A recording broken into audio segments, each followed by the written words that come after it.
இந்த ஆண் கோவப்பட்டா அவன் குளம் மட்டும்தான் நடுங்கும், ஆனா இந்த பெண் கோவப்பட்டா இந்த உலகமே நடுங்கும் அப்படின்னு அந்த அக்கா பேசியிருந்தா அதை பத்தி நான் நிறைய பேசியிருந்துருக்கலாம். ஆனா அந்த அம்மனி என்ன பேசிச்சுன்னு நீங்களே கேளுங்கோ.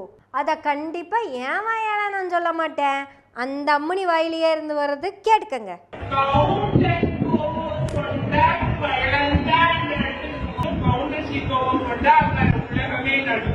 இந்த நாடகம் யாரோட மனதையும் புண்படுத்துவதற்காக அல்ல, அந்த அம்மனியோட மனசுல சில சிந்தனைகளை உருவாக்குறதுக்காக மட்டும்தான் இது. எனவே பேசுவோமின் மற்றும் ஒரு ஓரங்க நாடகம் அல்ல, இது மாற்று நாடகம். ஆனாலும் இது ஓரங்க நாடகம். என்ன பண்றது, நான் ஒருத்தி மட்டும் தான் இருக்கிறேன். வேற யாராவது என் கூட சேர்ந்து பேசுறதுக்கு விருப்பம் இருக்கிறவங்க கோயம்புத்தூர்ல இருந்தீங்கன்னா கண்டிப்பா வாங்கோ, பேசுவோம். எனவே பேசுவோம் நாள்தோறும். எஸ், ஓரங்க நாடகம் துவங்குகிறது. நான் யாருன்னு கேட்குறீங்களா? நான் தான் இளங்கோ. அப்படியே பட்டிகளில் எழுதுறதுனால அப்படியே அடிகளாக வர்றதுனால இளங்கோ அடிகள்னு வச்சுருக்குறாங்க. இதுக்கு பேர் எழுத்தாணி, ஸ்க்ரூ டிரைவர்னு நினச்சிக்காதீங்க. இதை வச்சு தான் நான் சில பெரும் காப்பியங்களை தீட்டலான்னு இருக்கிறேன். இந்த காப்பியத்துக்கு பேர் கோவகந்தவி. இதோ கோவகந்தவிய நாடகம் ஆரம்பமாக போகிறது. காட்சி ஒன்று, காலம் தெரியல, சங்க காலம்னு வச்சுக்கலாம். அந்த சங்க காலத்தில் இன்னைக்கு இருக்கிற கோயம்புத்தூர் அன்னைக்கு சேரநாடு தானே. அப்படிதான் சில சவுளிக்கடை ஆடுல எல்லாம் போட்டுக்கிறாங்க. அந்த சேர நாட்டில் நான் தான் அண்ணன், என் தம்பி தான் ஆட்சிக்கு வருவான்னு வேற ஒரு வெண்ணம் சொல்ல, உடனே எங்கள் அப்பா அண்ணன் இருக்கும்போது தம்பி எப்படா வருவான் என்னன்னு எங்கள் அப்பன் கேட்க, அப்புறம் நானும் சரி தம்பியே இருந்துட்டு போட்டோம், நமக்கு ஆட்சி வரவில்லை அடிகள் வரும் அப்படின்னு கிளம்பி வந்துட்டேன். நான் இப்போ எங்கே வந்திருக்கேன்னா, இன்னைக்கு நான் இருக்கிற இடம் அன்னைக்கு என்ன வேறுன்னு தெரியல, அங்கே இருக்கிறேன். அந்த இடத்துல புளிய மரத்துக்கடியில் உட்காந்து கிராமத்துக்காரங்களாம் சுற்றி நிற்கும் போது ஒன்று எழுத ஆரம்பிக்கிறேன். அந்த கிராமத்துக்காரங்கள ஒருத்தங்க, யானுங்க ஆர்னிங்க அப்படின்னு கேட்குறார். சொற்சுவை பொருள் சுவை அனைத்தும் கூட்டி சுந்தர தமிழிலே பாட்டு சேர்த்து செந்தமிழ் கவி பாடும் புலவன் நான். யானுங்க நீங்கள் என்னென்னமோ பேசுறீங்க, சுருக்கமாக சொல்லுங்க ஆர்னிங்க. நான் இளங்கோவடிகள், நான் இப்பொழுது கதை எழுதி கொண்டிருக்கிறேன். ஓ கதைங்களா? எனக்கு கதை கேட்குறதுன்னு அம்பிட்டு பிடிக்குமுங்க, நீங்கள் சொல்லுங்கள் நான் கேட்குறேன்னு. ஏன்னா நீங்கள் நிறைய லாஜிக் எல்லாம் விடுவீங்க, அதெல்லாம் நாங்கள் கரெக்டாக கரெக்ஷன் பண்ணி கொடுப்போமுங்க. என்னது, என் கதையில் லாஜிக் எரரா? குற்றம் கண்டுபிடிப்பவன் நீயா மானிட பதரே? ஆட பாதராது போதராது கதை சொல்கிறேன்னு சொன்னேல, அதை சொல்லு, அப்புறம் யாரு கண்டுபிடிக்கிறான்னு பார்ப்பேன். கோவலன் எனும் மிக பெரிய பணக்காரன். அவன் கண்ணகியை மனம் புரிந்து சில பிஸ்னஸ் இஷ்யூஸ்னால மதுரைக்கு மைக்ரேட் ஆகி செல்கிறான். அங்கே சென்றவுடன் அவனுக்கு வேலை கிடைக்காதில்ல, அதனால பொஞ்சாதியோட கொலுசை வாங்கிட்டு போய் சேல் பண்ணுறான். இவன் கெட்ட நேரமோ நல்ல நேரமோன்னு தெரியல, மதுரையில் கொலுசு போடுறவங்க ஆளுங்க கம்மியே. இவங்க வர்றதுக்கு முந்தின வாரம் தான் அங்கே இருக்கிற ராணியோட கொலுசும் காணாமல் போயிடுச்சாமா. மதுரையில் ராணியை தவிர வேற எந்த பொம்பளைங்களும் கொலுசு போடுறது கிடையாது. உடனே இது ராணியோட கொலுசாச்சே அப்படின்னு கூட்டிட்டு போயிடுறாங்க கோவலனை ராஜாவோட அரண்மனைக்கு. என்னடா பிரச்சனை? இவன் கையிலையும் கொலுசு இருக்கு. அப்படியா? ஏன்? ராணியோட கொலுசு இவன் தான் எடுத்திருக்கான் அப்படின்னு சொல்லி போட்டாங்க. எது, என் ஆட்சியில் களவா? என் ஆட்சிக்கு கரை விழுந்து விட்டது, அவன் தலையை சிரைத்து விடுங்கள். ஹேர் கட்டிங் இல்லை, நெக் வெட்டிங். தூக்கி கடாசு போட்டாங்க. என்னடா போன சேல்ஸ்மேனை காணமேனு கண்ணகி கிளம்பி போய் கேட்குறாங்கோ. இந்தாங்கோ இந்தாங்கோ என்ற கொலுசு விற்கிறதுக்கு ஒருத்தன் வந்தான் இல்லைங்கோ அப்படின்னு கண்ணகி கேட்குறாங்க. அப்படியாம்மா, கொலுசு வாங்குறதெல்லாம் அது அந்த கடைக்காரர் தான், அவர்கிட்ட போய் கேளுங்க அப்படின்னு சொல்லிட்டாங்க. ஆமாம், அவரை கொண்டு போய் ராஜாட்ட கொடுத்தோம், ராஜா அவர் தான் தப்பு பண்ணியிருக்காருன்னு கொண்டு விட்டாரு அப்படின்னு சொல்லிடுறாங்க. கண்ணகி மனம் கலங்கி நின்றாள், தலை குனிந்து நின்றாள். இந்த கேஸை கேட்ட உடனே லூஸ் ஹேரை விட்ட கண்ணகி நேராக போய் தேரா மண்ணா அப்படின்னு சொல்லிட்டா. ராஜாவும் செத்து போயிட்டாரு, மதுரையே எரிஞ்சு போயிடுச்சு. இதுதான் என்னோட கதை. என்ன லாஜிக் எரர் சொல்லுவாக்கலாம்? யானுங்க இவ்வளவு பவரு, இவ்வளவு தைரியமாக இருக்கிற புள்ள இவன் பிஸ்னஸ் லாஸ் பண்ணப்பவே ஏன்டா லாஸ் பண்ண அப்படின்னு நாலு கேள்வி கேட்டுக்கோணும்லங்க. என்ன பிஸ்னஸ் பண்ணியிருப்பா? பார்த்தா ஒன்றும் கிடையாது, வேற ஏதாவது மேற்படி கீழ்ப்படி ஏதாவது இருந்திருக்குமோ? ஆமாம்ல, இந்த லாஜிக்கை நான் யோசிக்கவே இல்லை. ஆமாம், கோவலனுக்கு ஒரு கீழ்ப்படி இருந்தது. ஏங்க இந்த லாஜிக் இருக்க கிரியேட்டரை அந்த கீழ்ப்படிக்கு நல்ல பேரா சொல்லுங்க. நம்ம ஊர் மாதம் மாதம் மாதம் மாதம். அப்போ அந்த பிள்ளை எல்லாத்துக்கும் பொதுவான பிள்ளையா வச்சுக்கலாம், நம்மன்னு வச்சுக்கலாம். நம்ம நல்லா இருக்கா பேரு? ஏனுங்க என்னங்க கோவலன் கண்ணகி எவ்வளோ அழகா இருக்கு. இது போய் நம்மன்னு வச்சா நல்லாவா இருக்குது? மாதம் இருக்கட்டும், அது நம்ம ஊர் பேரை மாற்றக்கூடாது. மலையாளத்தில் நமக்கு என்னங்க சொல்லுவாங்க? நம்மள்ட நம்மள்ட. நல்லா இல்லை. தெலுங்குல அப்போ மனதி நல்லா இல்லை. ஐயோ வேற என்ன வைக்கலாம்? என்னடா இது இந்திய மொழிகள நமதுங்கிற வார்த்தை செட் ஆக மாட்டேங்குதே. நாம் ஏன் இந்தியாவுக்குள்ளே செல்ல வேண்டும்? சற்று வெளிநாடுக்கு செல்லலாமா? ஐயா, இந்த அர்ஜென்டினா, பிரான்ஸ், போர்ச்சுகல் அதெல்லாம் தெரியாது. ஐயா, ஆங்கிலத்தில் நமது என்பதற்கு வி என்று சொல்கிறார்கள். வி வி 2 எழுத்து, இரண்டும் சமமாகத்தான் இருக்கிறது.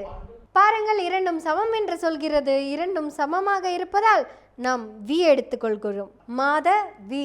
மாதவி எப்படி இருக்கு பேரு?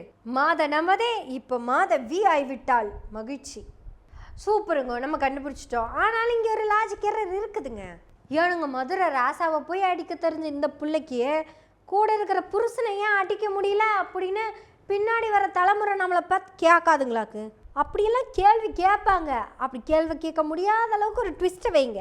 லாஜிக் எரரையே நீங்களே சொல்லுங்கள், நமக்கு அது செட் ஆகலை. ஏனுங்க பெரியவரே, நீங்கள் ஒன்று பண்ணுங்க, கோவலனுக்கும் மாதவிக்கும் ஒரு பிள்ளை இருக்கிற மாதிரி கதையை கொண்டு வாங்க, எல்லாம் சரியாகி போயிடும். எப்படி எனக்கு அது விலகவில்லையே, எப்படி? இப்போ நான் சொல்ல போகிற வார்த்தைக்கு இப்போவே மன்னிப்பு கேட்குறேன். மன்னிச்சுட்டு அப்புறம் இந்த வார்த்தையை கேட்டுக்கோங்க. இது எனவே பேசுவோமின் டிஸ்க்ளைமர். குழந்தை இல்லாத பிள்ளையெல்லாம் மாலடின்னு சொல்லி போடுவோம். அப்படி சொல்லிட்டோன்னா அந்த பிள்ளையோட வாழ்க்கை அப்படியே முடிச்சு போயிடும். அதுக்கப்புறம் அந்த பிள்ளை புருஷனை எதிர்த்தெல்லாம் ஒரு வார்த்தை கேட்கவே கேட்காது. எனக்கு குழந்தை செல்வம் வேண்டும், உன்னால் தர முடியவில்லை, அதனால் மாதவியிடம் சென்றேன்னு அவன் தைரியமாக டயலாக் பேசிட்டு போயிடுவான். எனக்கு புள்ள வேணும், அது கொடுக்க முடியாத உங்ககிட்ட எனக்கு என்ன பேச்சு? எனக்கு எங்கே கிடைக்குதோ அங்கே போயிட்டு வந்துடுவேன்ல அப்படின்னு மொசக்கட்ட மனுஷன் பேசிடுவான். அவ்வளவுதாங்க. இந்த வார்த்தையை கேட்டுட்டா அந்த பொம்பளை கூணி குறுகி போயிடுவா. அருமையான லாஜிக்கை நீங்கள் எங்களுக்கு கொடுத்துருக்கீங்க. மிக சிறப்பையா, மிக சிறப்பு. மலடி என்கிற வார்த்தை மதுரையே எரிக்கும் பெண்ணாக இருந்தாலும் அவன் புருஷனிடம், அவன் கணவனிடம் கூணி குறுகி இருக்க வைக்கும்.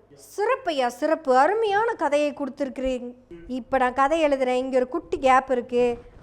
கோவலன் மாதவியிடம் சென்றான், அங்கு மணிமேகலை பிறந்தாள், கண்ணகி கூணி குறுகி சென்றாள். ஆனாலும் இவன் திரும்பி வந்து அதே புருஷனுக்கு என்ன பிரச்சனையா இருந்தாலும், மன்னனாகவே இருந்தாலும், பெரும் நகராகவே இருந்தாலும் அழிக்கணும் அப்படிங்கிறது அந்த பெண்ணின் விதி. பெரியவரே, ரொம்ப அழகா சொல்றீங்க பெரியவரே. அந்த வார்த்தையெல்லாம் நீங்க பயன்படுத்திருக்கீங்க பார்த்தீங்களா? ரொம்ப அழகா இருந்தது பெரியவரே. எனக்கு கோபப்படுறக்கா, இந்த உலகத்தையே நடுநடுங்க வைக்கிற அக்கா. கேட்டிங்களா? இதை இளங்கோவடிகள்னு ஒருத்தன் நம்ம கண்ணகிய மலடின்னு சொல்லாமல் சொல்லியிருக்கிறான். நீங்கள் இதை பார்த்து தான் சொன்னீங்களாக்கு இந்த புள்ள கோவப்பட்ட இந்த உலகமே கிடுகிடுத்து போயிடும்னு. ஆனால் பாருங்கள், அது கோவலனுக்கு தெரியாமலே போயிடுச்சுங்க. இன்றைக்கி நீங்கள் சொல்கிறீங்க. இந்த மாதிரி கதைகளையும் கற்பனைகளையும் நம்பி வக்கீலுக்கு படித்த நீங்கள் இப்படியெல்லாம் பேசிக்கிட்டு இருக்கிறீங்க. இதுதாங்க எனக்கு ரொம்ப வருத்தமாக இருக்குது. ஆனாலும் உங்களுக்கு புரிகிற மாதிரி இன்னொரு விஷயத்த சொல்கிறேன், கேட்டுக்கங்க.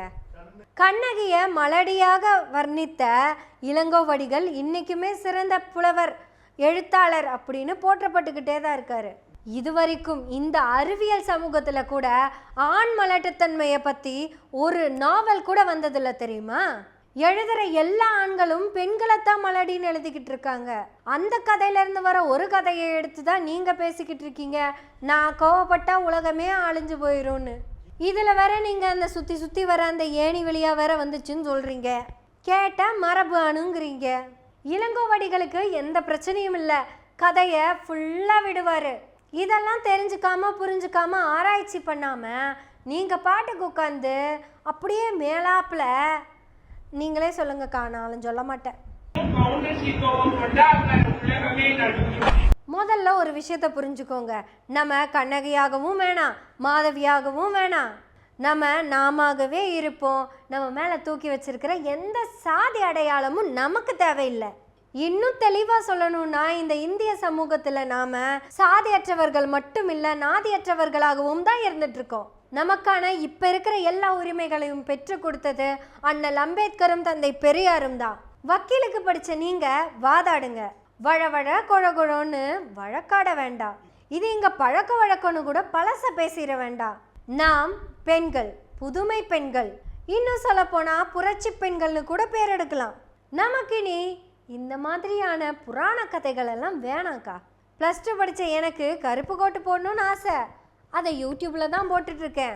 சட்டம் ஒரு இருட்டறை, அது வக்கீலின் வாதம் தான்னு அண்ணா அழகா சொல்லியிருப்பாரு. அந்த இடத்துல உட்காந்துட்டு திருப்பி இருட்டறையை பத்தியே பேசிட்டு இருக்கீங்களேக்கா. இது வரைக்கும் சிலப்பதிகாரத்தை நம்ம எப்படி படிச்சோன்னு தெரியல. நான் புரிஞ்சுக்கிட்டது சரியா தப்பான்னு கூட எனக்கு தெரியாது. இதில் உங்களுக்கு என்ன டிபேட் இருந்தாலும் மாற்று கருத்து இருந்தாலும் நீங்கள் கண்டிப்பாக பேசலாம். அது வரவேற்கப்பட வேண்டியது ரொம்ப முக்கியமானதும். நம்ம அதை பற்றி பேசுவோம். நம்ம கோபம் இதை கூட ஒன்றும் பண்ண முடியாது.